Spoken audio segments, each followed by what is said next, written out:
오늘의 말씀 누가복음 19장 11절부터 27절까지 말씀입니다. 그들이 이 말씀을 듣고 있을 때에 비유를 더하여 말씀하시니 이는 자기가 예루살렘에 가까이 오셨고 그들은 하나님의 나라가 당장에 나타난 줄로 생각함이더라. 이르시되 어떤 귀인이 왕위를 받아 가지고 오려고 먼 나라로 갈 때에 그 종 열을 불러 은하 10문화를 주며 이르되 내가 돌아올 때까지 장사하라 하니라. 그런데 그 백성이 그를 미워하여 사자를 뒤로 보내어 이르되 우리는 이 사람이 우리 왕 됨을 원하지 아니하나이다 하였더라.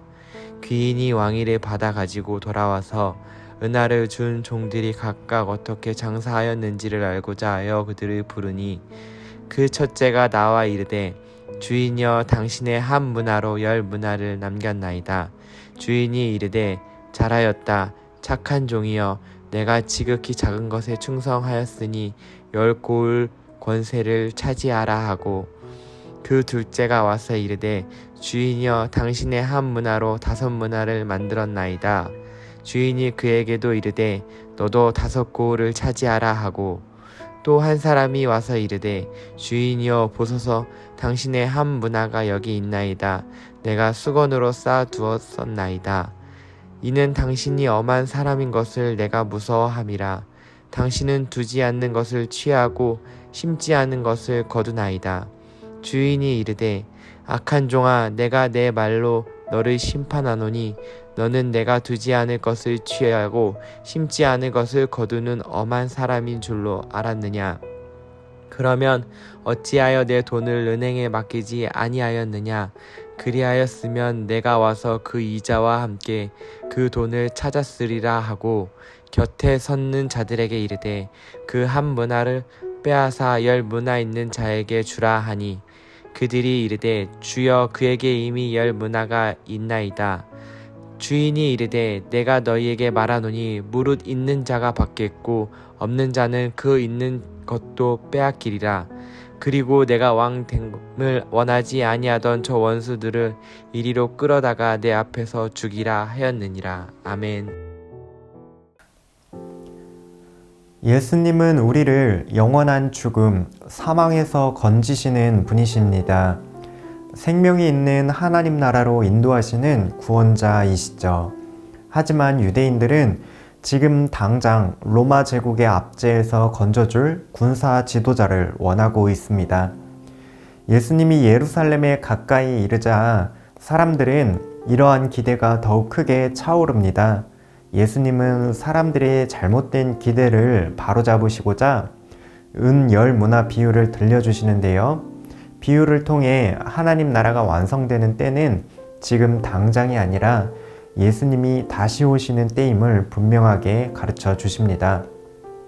그렇다면 주님을 믿는 우리 성도들은 예수님께서 다시 오실 때까지 어떻게 하루하루를 살아가야 할까요?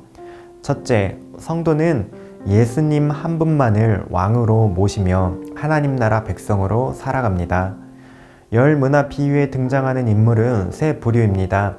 왕이 될 귀인과 그의 종들, 그리고 백성입니다. 이 귀인이 왕위를 받아오기 위해 먼 길을 떠납니다.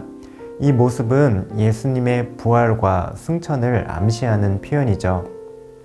이때 14절을 보니 백성들의 반응이 나옵니다.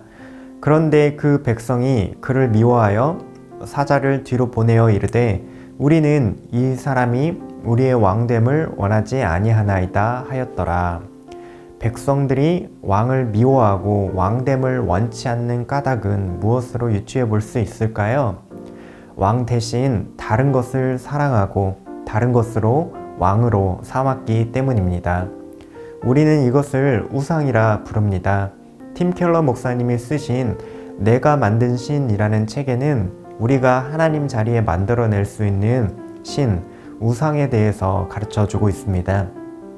우리의 마음의 소원이 될 수도 있고 사랑, 돈, 성취, 권력, 문화와 종교 등등 하나님 자리에 대신하는 것으로 무엇이든지 우리는 우상을 삼을 수 있습니다. 그렇다면 우리 안에 있는 가짜신, 우상과 결별할 수 있는 유일한 방법은 무엇일까요? 진짜 하나님 예수 그리스도를 우리의 유일한 왕으로 모시는 것 뿐입니다. 예수님을 왕으로 모시는 것은 다른 것을 왕으로 삼는 것과는 비교가 되지 않는 일입니다.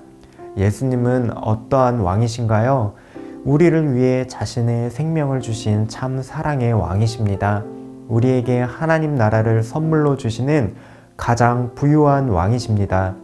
우리를 그분의 백성으로 자녀 삼아 주시며 존귀하게 아름답게 참 명예와 존중과 만족 주시는 왕이십니다. 세상 그 무엇과도 비교할 수 없는 왕이신 예수님을 우리 마음의 중심에 모셔드리는 하나님 나라 백성으로 우리는 하루하루를 살아가야 하겠습니다.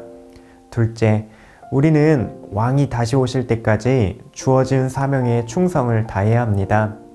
귀인은 길을 떠나기 전에 종 10명에게 은 한 문화씩 나누어 줍니다. 은 한 문화는 100일 혹은 석 달치 급여에 해당하는 돈입니다. 오늘날로 치면 500만 원에서 1000만 원 정도가 될지도 모르겠습니다. 귀인은 왕위를 받아가지고 돌아와 종들에게 맡긴 그 돈으로 어떻게 장사를 했는지 살펴봅니다. 한 사람은 10문화를 남겼고 또 한 사람은 5문화를 남깁니다. 문제는 또 다른 한 사람에게 있습니다. 자신이 받은 한 문화를 가만히 수건에 싸두고 아무것도 하지 않았습니다.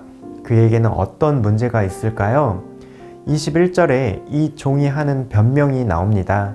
이는 당신이 엄한 사람인 것을 내가 무서워함이라. 당신은 두지 않은 것을 취하고 심지 않은 것을 거두나이다. 종은 자신의 게으름과 불충을 두고 주인의 성품을 탓하고 있는데요. 이는 거짓된 발언임을 알 수가 있습니다.